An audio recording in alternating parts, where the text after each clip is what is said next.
$200,000 a year. For most American families, that is a dream income. It is the kind of salary that suggests success, security, financial freedom, the kind of paycheck that should mean you have arrived. But in 10 specific Washington cities in 2026, $200,000 a year does not make you rich. It does not even make you comfortable. In some of these cities, it makes you working class. You will struggle to afford a home. You will feel squeezed every month. And you will watch your paycheck disappear into expenses that your neighbors consider completely normal. Today, I am counting down the 10 Washington cities where $200,000 a year is no longer enough. Ranked from number 10 all the way down to the one city where even $500,000 a year would feel tight. The data comes from Redfin, Zillow, and the Northwest Multiple Listing Service for early to mid-2026. Stick around for number 3, because the school district premium there has pushed prices to a level that even tech executives are starting to question. And number 1?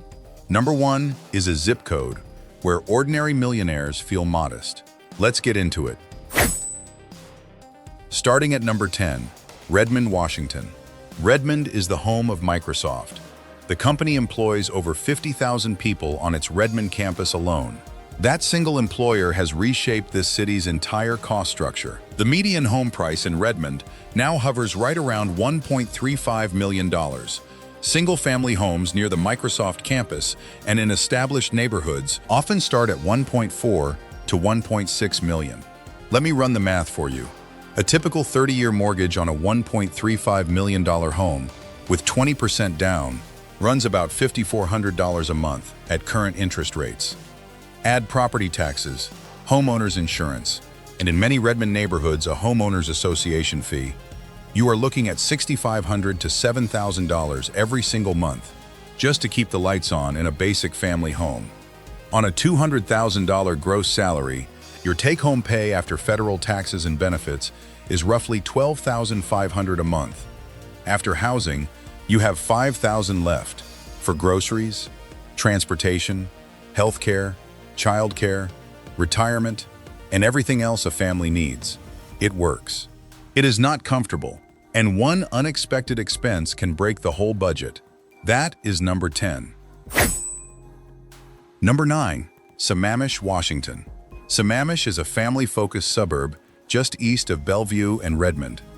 It markets itself on top-rated schools and quiet residential neighborhoods, and the data supports that reputation. The Issaquah School District and Lake Washington School District together cover Sammamish, and both rank among the top in the state. That school premium is real. The median home price in Sammamish now sits in the $1.3 to $1.4 million range. Newer construction in desirable neighborhoods can push past $1.5 million quickly. Here is what families do not realize until they live there. $200,000 a year in Sammamish puts you in the bottom half of household incomes. Most established families in this city run 2 professional salaries, and the combined income often pushes $350,000 to $500,000 annually. To make the math work on one professional salary, most families either commute longer, downsize the home, or accept that their kids attend the same schools as much wealthier classmates. Childcare in Sammamish typically runs $2,000 to $3,000 per month per child. Activities and sports add another $5,000 to $10,000 a year. For a $200,000 earner, the math is relentless. That is number 9. Number 8, Issaquah, Washington.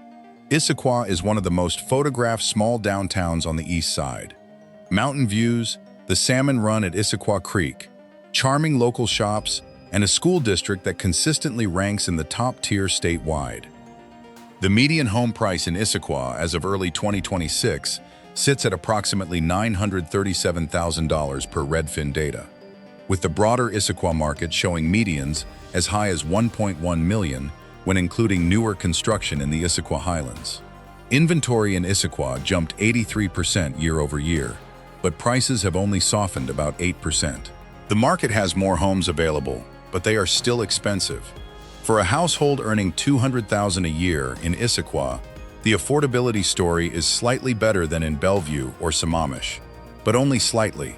Monthly housing costs for a typical Issaquah family home still run $4,500 to $5,500 a month, and the property tax burden is real. The trade-off most Issaquah families accept is the commute. Many residents drive 20 to 30 minutes each way to Bellevue or Redmond. That adds up. Time, fuel, vehicle wear. The $200,000 earner here is comfortable on paper, but constantly aware of constraints. That is number 8. Number 7. Kirkland. Washington Kirkland has become one of the most desirable suburbs in the entire Pacific Northwest. The waterfront, the walkable downtown, the Google campus, easy access to Bellevue and Seattle, top schools. The median home price in Kirkland is approximately $1.37 million, with single-family homes in central Kirkland and the Ho-Tin area regularly exceeding $1.8 million. Newer townhome construction near downtown Kirkland often lists in the $1.1 to $1.3 million range. Waterfront property is in an entirely different universe. For a household earning $200,000 a year to live in Kirkland, they are typically choosing a condo, a townhome, or a smaller, older home further from the waterfront. The lifestyle is genuinely lovely. The financial pressure is constant. Here is the dynamic that surprises newcomers. Many Kirkland residents earn $300,000 to $700,000 a year from tech, finance, or executive roles, and they treat $200,000 the way most Americans treat $60,000. The $200,000 earner feels the gap in everything. The cars in the school parking lot, the restaurants their neighbors casually visit, the vacations their kids' classmates talk about. That is number 7. Number 6. Bainbridge Island, Washington. Bainbridge Island sits across Puget Sound from downtown Seattle, accessible by a 35-minute ferry ride. The lifestyle is genuinely idyllic. Forested neighborhoods, water views, top schools, an active arts scene, and a real sense of community. The median home price on Bainbridge Island runs in the $1.1 to $1.2 million range, with waterfront properties pushing well above $3 million. The new construction inventory is limited, which keeps prices elevated even when broader Puget Sound markets soften. The hidden cost of Bainbridge is the ferry. Daily ferry commutes to downtown Seattle add up quickly in tickets, parking, and time. Many island commuters spend 2 to 3 hours a day moving between home and work. For a $200,000 household, that lost time itself becomes a kind of cost. Many residents specifically chose Bainbridge for the kids and the environment, and they absorb the financial squeeze deliberately. That is the honest trade-off. Lower disposable income in exchange for a quality of place that is genuinely hard to match anywhere else in Puget Sound. That is number 6. Before we hit the top 5, if this data is opening your eyes, subscribe. We break down the real numbers behind Washington every few days, and the stuff coming next will genuinely surprise you. Number 5. Newcastle, Washington. Newcastle is a smaller Eastside city tucked between Bellevue, Renton, and Issaquah. The community is quiet. The schools are highly rated through the Issaquah and Renton districts, and access to the Eastside Tech Corridor is excellent. The median home price in Newcastle runs approximately $1.3 to $1.4 million. New construction in the Newcastle Hills regularly exceeds $1.6 million. The city has limited inventory, which keeps prices firm even when broader markets soften. $200,000 a year in Newcastle covers a starter home. Barely. Most established families here earn dramatically more. The cost of childcare, the property taxes, the basic cost of living, all of it squeezes the $200,000 earner constantly. The Newcastle community itself is genuinely lovely. Newer construction, good infrastructure, family-focused parks and amenities. But the price of entry is real, and the financial pressure on the merely high earner is constant. That is number 5. Number 4. Mercer Island, Washington. Mercer Island sits in the middle of Lake Washington, geographically positioned between Seattle and Bellevue. The schools are exceptional. The location is unmatched in the entire Puget Sound region. The community is exclusive in the literal sense. The numbers tell the story. As of early 2026, Zillow's Home Value Index for Mercer Island sits at approximately $2,083,000. Redfin reports a median sale price of $2.2 million in March 2026. Movoto's data shows a median list price of $2.6 million in April 2026. Pick your data source. The number is around $2 million no matter how you measure it. And here is the interesting part. Mercer Island home values are down 10 to 11% year over year. Even at that softer level, the entry price for the island is in a completely different universe from typical American real estate. $200,000 a year on Mercer Island does not buy a home. It rents a modest apartment if you can find one. Most homeowners here earn dramatically more or have substantial accumulated wealth. For a $200,000 salary earner trying to break into Mercer Island, the math simply does not work. The unfortunate reality is that even families with significant savings and high incomes often discover that Mercer Island prices their kids out of growing up where they grew up. That is the kind of generational shift that the data does not always capture. That is number 4. Number 3. Bellevue, Washington. Bellevue is the Eastside's crown jewel. Microsoft, Amazon's growing East Campus, Snowflake, T-Mobile, a growing roster of artificial intelligence companies. The Bellevue School District was named the #1 school district in Washington for 2026 by Niche, with 3 of the top 5 high school rankings in the entire state. The 2026 housing data is striking. Redfin reports the median Bellevue home price up 7.9% year over year as of February 2026, sitting at $1.6 million. Zillow's broader home value index, which includes condos, sits at approximately 1.3 million. The median single-family home price is approximately $2 million. Pick your metric. Bellevue homes start serious money and go up quickly from there. $200,000 a year in Bellevue is not a rich household. It is a middle-income household by local standards. The typical Bellevue family earning the median household income runs 2 professional salaries totaling $300,000 to $500,000 a year. Microsoft and Amazon engineers regularly earn $400,000 to $700,000 in total compensation. Executive roles run well into 7 figures. The $200,000 single earner in Bellevue faces a constant gap. You can still live in Bellevue. You will likely rent or live in a condo, not a single-family home. Your kids will attend the #1 school district in the state. They will sit next to classmates whose parents earn 5 and 10 times your salary. You will feel that gap every day. That is number 3. The next 2 are an entirely different financial universe. Number 2. West Bellevue and the downtown Bellevue luxury tower market. This is the specific zone within Bellevue where ordinary high-income earners run into a wall.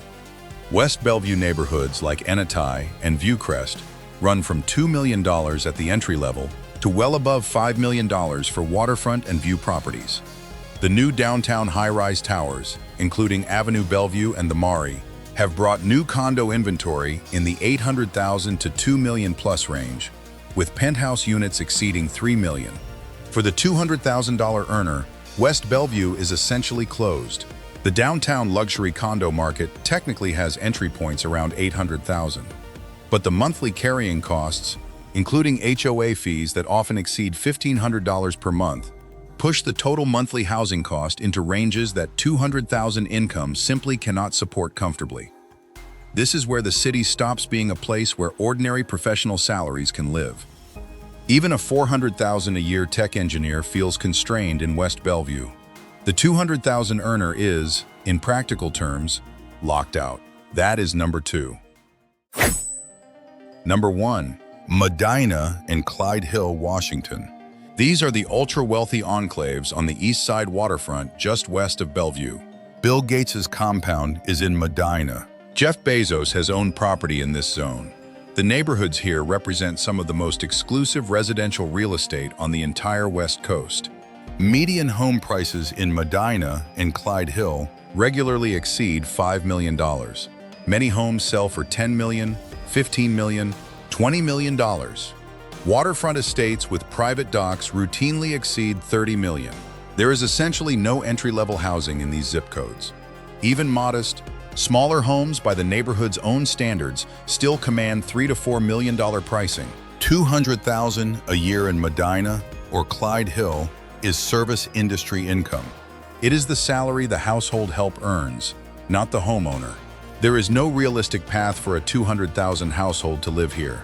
Even $500,000 a year would feel tight, because the property tax burden alone on a $5 million home runs $40,000 to $60,000 per year before you have paid the mortgage. These are zip codes where residents do not budget. They simply spend. The local school district is among the highest funded per pupil in the state. The municipal services are top tier. The neighbors are venture capitalists, tech executives, professional athletes, and inherited wealth families. When the local median home is 50 times your gross annual income, you are not poor. You are invisible. The community does not see you because you are not part of the economic ecosystem that supports it. That is number one. A reality note before you go. Money is not the same thing as happiness. Plenty of $200,000 households live perfectly content lives in these communities by adjusting expectations, renting strategically, choosing smaller homes, or commuting from cheaper neighborhoods. The data shows the gap between what we used to consider a high income and what the local cost structure now demands. That gap is real. It is not the whole story.